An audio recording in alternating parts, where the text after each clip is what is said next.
Hello there, everybody. This is Mel Allen. Watch the birdie, folks, because baseball's got a bird's-eye view. Bluebirds of happiness. The Blue Jays flock together as birds of a feather. Sweet bird of youth. An early bird gets the worm. Proud as a peacock. Minor bird. A big bird flies south and shakes a tail feather. Hummingbird. An oriole flyhawk turns robin. Bald eagle. The birdman of Alcatraz goes loony for a lark. So gather round, bird watchers, for baseball's bird call. The bird is the word on This Week in Baseball.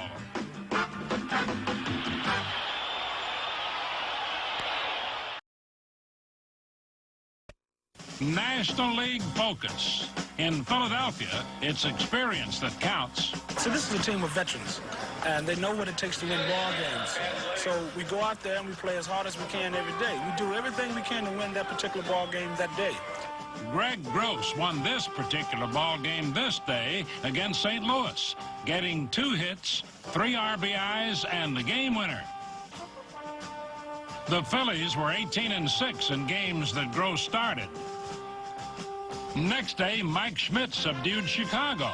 The Phillies had the bases loaded and a 1-0 lead in the 8th inning when Mike hammered a grand slam to ice the ball game. Long ball number 27 for Schmidt to lead the majors, and his 58th career homer against the Cubs. Steve Carlton's 5-0 shutout boosted his record to 12-11. It was also Lefty's 297th career victory and first-place Philadelphia's 9th win in 11 games. Meanwhile, Pittsburgh stayed close to the Phillies with a lineup that showed plenty of depth.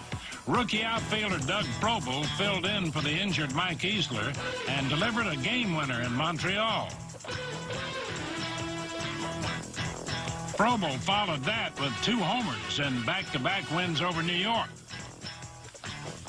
The pitching staff also pumped out prime performances, led by rubber band man Kent Tekulve's 3 saves in 3 days. I'd like to set up my own set of rules for pitching, which I can't, but if I could, it would be that I would never pitch 3 days in a row, and I would never go 3 days in a row without pitching. It seems like when I'm pitching on a regular basis, when I'm pitching a lot, that's when I pitch my best. The arm gets a little bit tired, the ball sinks better, and I have better control.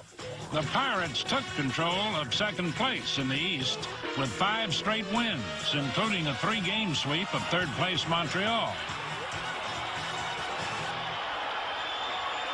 In New York, Shea Stadium looked like the jam-packed days of old as the Mets drummed up 11 wins in 14 games. Walt Terrell beat the Cubs for the 2nd time in 1 week.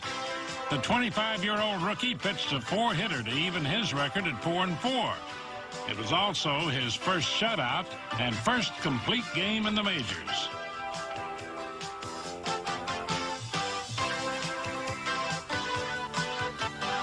Ed Lynch was looking for his first complete game as well. He didn't get it, but he did last 8 innings to go 8-7 for the year and give the Mets another victory over the Cubs.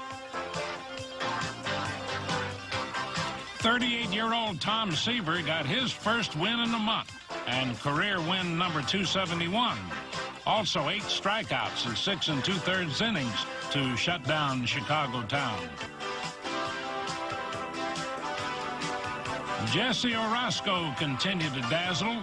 5 wins and 4 saves in 2 weeks, plus 22 2/3 scoreless innings in 12 appearances.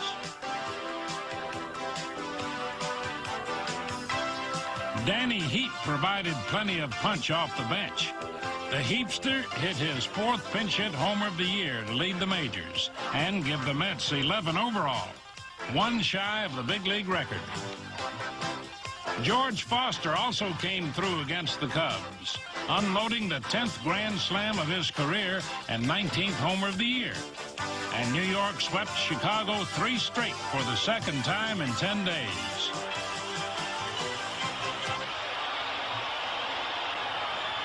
In Atlanta, the Braves suffered a serious setback when Bob Horner was lost for the season. Against San Diego, Horner tried to break up a double play, but broke a bone in his right wrist on the slide into second base. He stayed in the game, but X-rays later showed the injury. The 26-year-old third baseman was batting .303 with 20 homers. Elsewhere, Cincinnati's youth movement was served by Jeff Russell.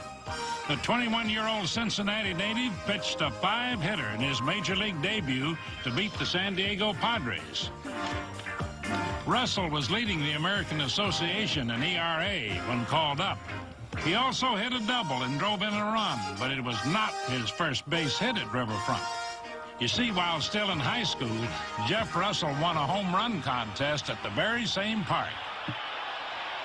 Now it's time for this week's Volkswagen quiz, brought to you by the 1983 models.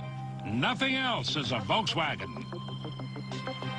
Al Oliver of the Montreal Expos recently knocked out career hit number 2,500 against the Mets. The 36-year-old first baseman has compiled a lifetime batting average of .306 in 16 years with Pittsburgh, Texas, and Montreal, and won the National League batting title last season, hitting .331. This year, he's again among the leaders at .310. But for this week's quiz, can you name the active major leaguer who's collected 2,500 hits and has at least 500 with 4 different teams? Stay tuned for one of the O's former teammates.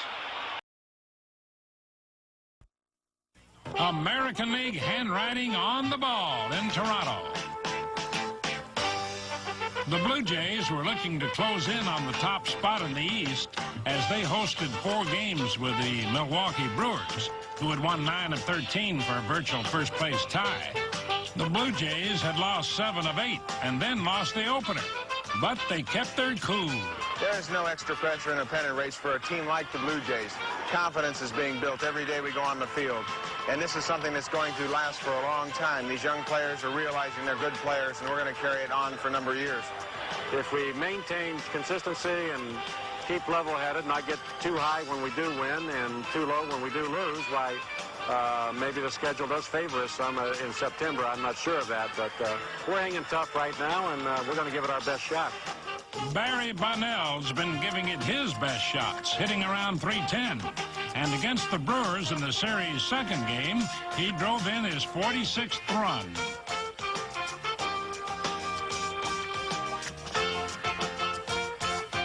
Willie Upshaw's another sure shot. His 10th game winner squared the series. Overall, a .295 average with 19 homers, 73 RBIs. We're real happy where we are right now. We just hope we can stay close, and we feel we can stay in the race all year as long as our pitching holds up, and we've been getting excellent hitting. 36-year-old Cliff Johnson's been a source of that hitting. 4 for 11 against the Brewers, and 19 homers, 64 RBIs, and a .285 average overall. Well, it's always a good feeling, you know, to know that you can compete. I think it's a matter of years gone by, and guys have gotten another year under their belt, and certainly I'd have to attribute a lot of the success to the maturity factor. Lloyd Mosby has matured into a team leader. His homer won the finale as the Jays took 3 out of 4. Mosby also had a 21-game hitting streak, tying teammate Damaso Garcia for the longest of the season in the majors. In Detroit, the Eastern Division fires flamed on as the hard-charging Tigers of Sparky Anderson faced off for 4 games against Billy Martin's New York Yankees. Seagull lovers came flocking, and Dave Winfield took the mocking. But the flapping and yapping did not stop Winfield from zapping. In Game 1, with the score tied 5-all in the 10th inning, Winfield connected for his 23rd homer and a Major League leading 18th game-winning RBI.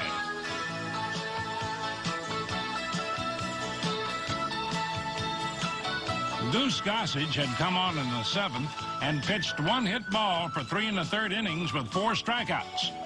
With a little help from Don Mattingly, round 1 went to New York, and the Goose's record went to 10-3.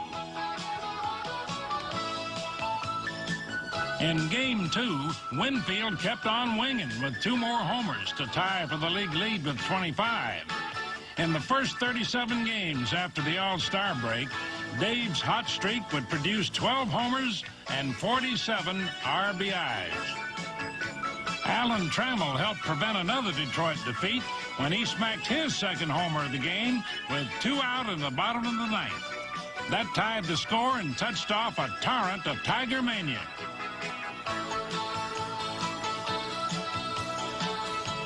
Lance Parrish led off the bottom of the 10th with the game still tied at 6-all, and he turned a single into a double.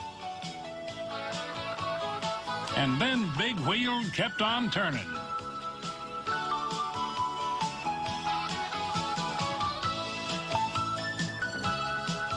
The stage was set for Larry Herndon, who evened the series at a game apiece with a seeing eye single that brought home the winning run and set Motown to rockin' and rollin'.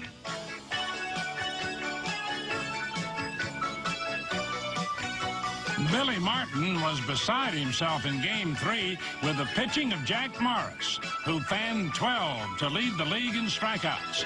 In his last 14 starts, Morris was 11-3 with a 2.40 ERA. Overall, 14-8. In the final game, Shane Rawley caged the Tigers by allowing just 1 run over 8 innings to boost his record to 11-10. Goose Gossage nailed down his 13th save as New York and Detroit split the series 2 games each.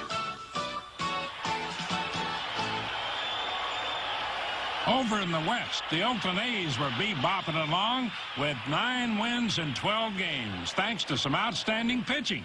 5 shutouts in 10 games, 3 of them in a row, and the club record 37 consecutive scoreless innings.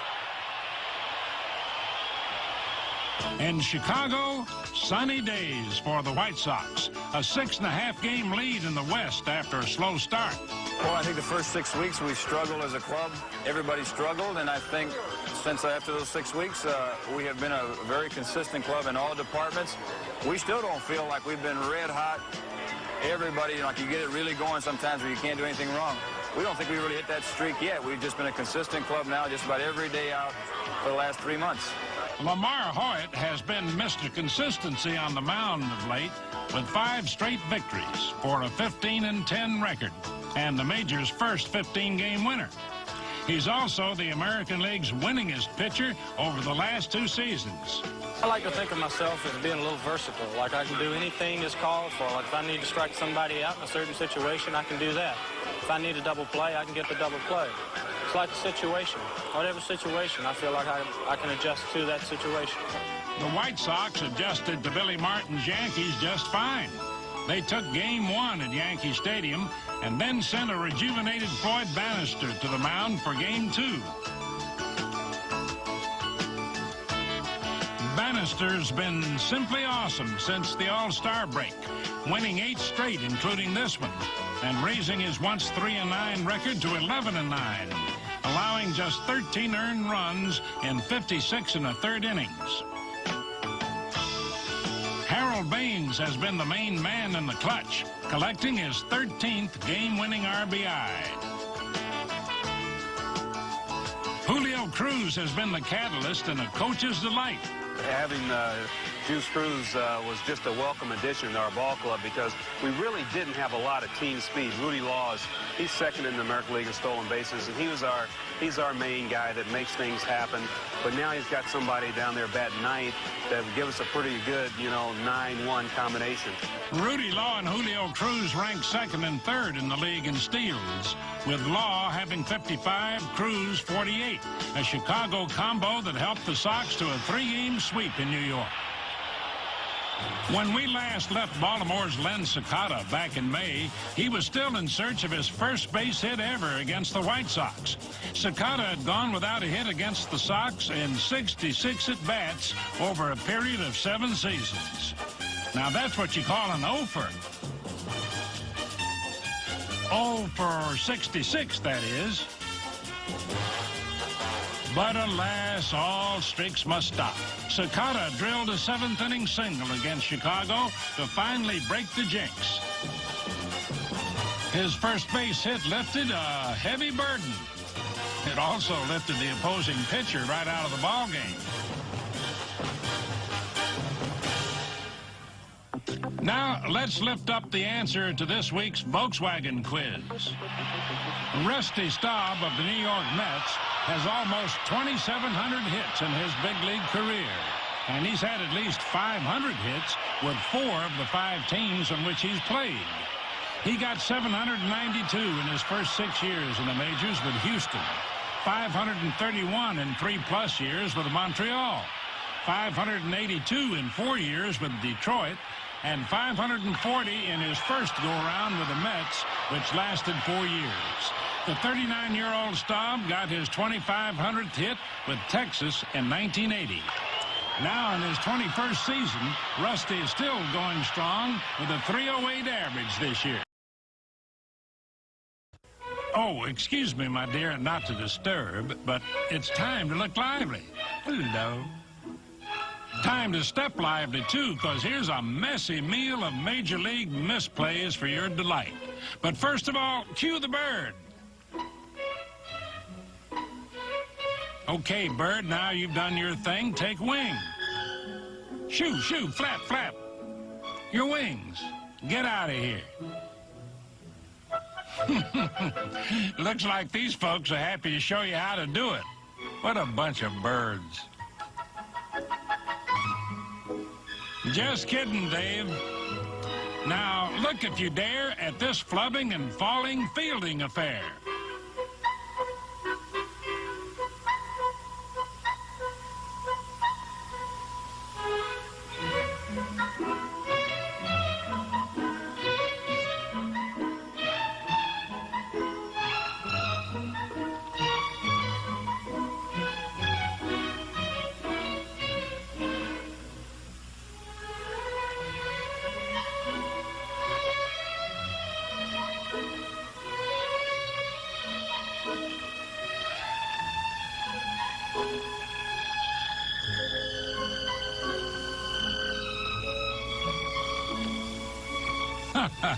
Man alive, that's enough to just about make a guy's hair fall out.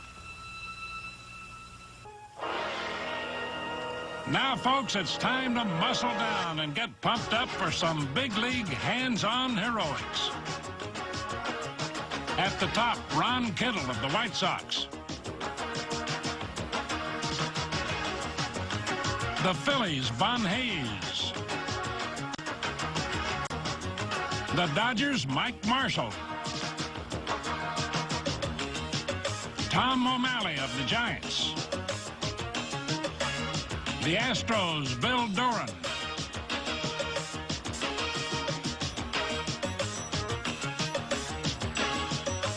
George Hendrick of the Cardinals.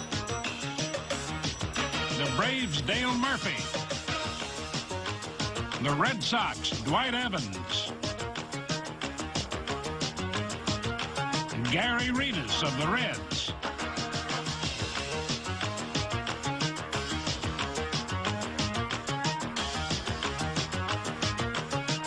The Orioles, Al Bumbry.